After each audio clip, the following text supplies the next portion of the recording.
আমার বাবা বলতেন যে এই রুই কাতলা ইলিশ ভেটকি যতই হোক বাঙালির একটু জ্যান্ত ট্যাংরা মাছ ছাড়া একেবারেই চলে না।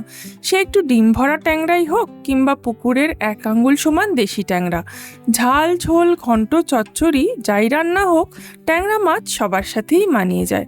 কিন্তু যে রান্নাটা ছাড়া গরমকালের দুপুরে মানায় না সেটা হলো বড়ি দিয়ে দেশি ট্যাংরার লাউ ঘন্ট। চলো রান্নাটা শুরু করি।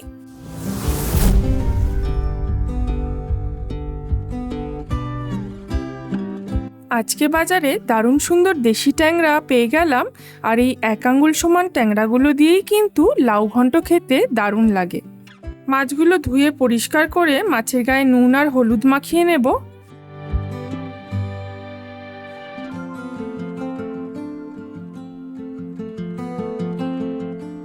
লাউয়ের খোসা ছাড়িয়ে লাউটাকে টুকরো টুকরো করে কেটে নেব।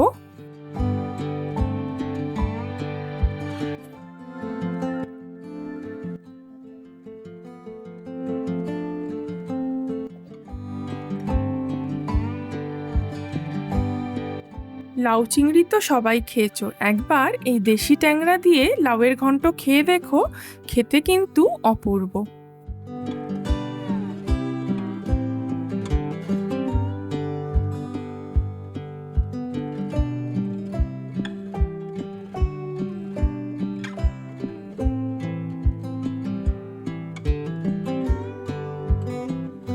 সাথে কিছু ধনেপাতাও কুচিয়ে নিচ্ছি। এই ধনেপাতা না হলে কিন্তু লাউ রান্না অসম্পূর্ণ। 3 থেকে 4টে কাঁচা লঙ্কা চিড়ে নিলাম। আর এদিকে কড়াই গরম হয়ে গেছে, দিয়ে দিচ্ছি পরিমাণ মতো সর্ষের তেল। নুন হলুদ মাখানো ট্যাংরাগুলোকে হালকা লাল করে ভেজে তুলে নেব। ট্যাংরা মাছ ভাজার সময় কিন্তু খুব তেল ছেটে, তাই হাতে কিন্তু অবশ্যই একটা ঢাকনা রেখো। এপিট ওপিট হালকা লাল করে ট্যাংরাগুলোকে ভেজে নিচ্ছি। এবার একটা আলাদা পাত্রে তুলে রাখছি।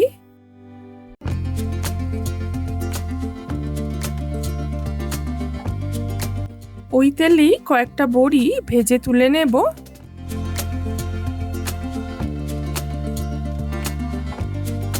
ফোড়নের জন্য দিচ্ছি তেজপাতা, শুকনো লঙ্কা, সামান্য একটু রাঁধুনি আর সামান্য 5 ফোড়ন।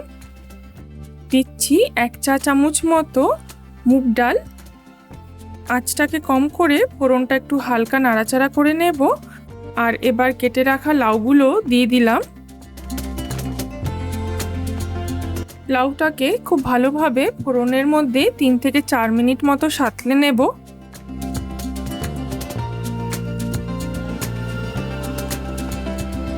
দিয়ে দিচ্ছি পরিমাণ মতো নুন আর সামান্য একটু হলুদ।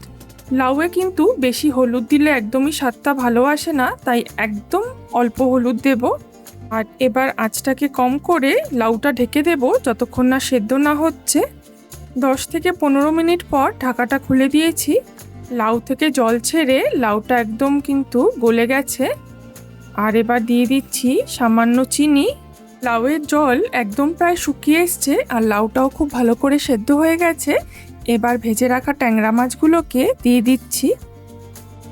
3 থেকে 4 মিনিট নাড়াচাড়া করার পর দিয়ে দিচ্ছি ধনেপাতা কুচোনো।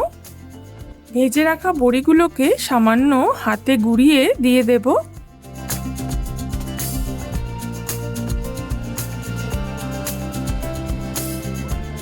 নামানোর আগে 1 চামচ আটা সামান্য পরিমাণ জলে গুলে সেটা ওপর দিয়ে ছড়িয়ে দিচ্ছি।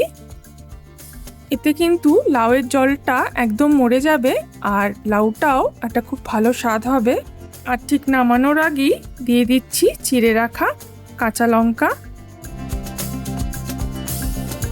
1 আঙ্গুল সমান দেশি ট্যাংরা দিয়ে লাউয়ের ঘন্ট কিন্তু আমাদের রেডি।